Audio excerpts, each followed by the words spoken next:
avec la remise de l'entier dossier aux acteurs politiques, on ne peut pas considérer ce dossier comme ayant évolué et allant vers son extinction. Ce qui me gêne plus dans l'affaire, c'est que malgré tous les arguments et tous les documents dont dispose le gouvernement, les Congolais continuent à faire plutôt confiance aux spéculations et à l'oralité, aux propos qui auraient été tenus par les uns et les autres. Comme je l'ai dit hier devant le Parlement, on ne peut pas opposer une intervention, un témoignage oral à un témoignage écrit. Maintenant que tous les écrits ont été mis à la disposition des acteurs politiques, le gouvernement va considérer ce dossier comme étant clos. Et ce qui gêne en plus, c'est que les Congolais viennent encore de nous donner la preuve qu'ils aiment consommer ce qui vient de l'étranger, au détriment de ce qu'ils produisent eux-mêmes. Voyez-vous, nous avons des acteurs politiques qui, pour conforter leur thèse, se sont appuyés sur des messages qu'ils auraient lus sur des sites d'information étrangers. Et dans ce bottin, vous remarquerez que nous avons joint, comme par bonheur, les informations que nous tenons de l'Agence congolaise d'information.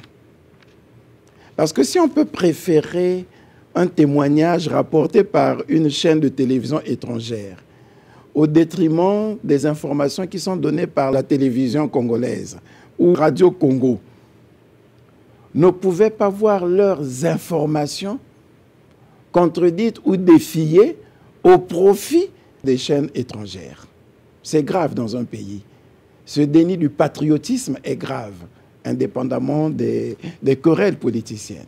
Mais comme je le disais, vous avez tout ce que nous faisons retranscrit. Je ne parlerai même pas des dépêches de Brazzaville. On peut dire que c'est aussi un journal relativement privé. Mais je parle de l'Agence congolaise d'information, qui a été créée en 1961 par la loi 4061 et qui a été rattachée au ministère de l'Information en 2003 par le décret 2003-222 faisant de l'Agence congolaise d'information une direction générale. Et au terme de la loi et de ce décret, il est bien dit que l'Agence congolaise d'information est chargée de diffuser l'information complète, exacte, impartiale. Elle doit tout faire pour la retrouver de façon à donner à ses usagers une information régulière, exacte, complète et impartiale. Elle ne doit dans aucune circonstance subir des interventions extérieures de nature à tronquer l'intégrité de l'information.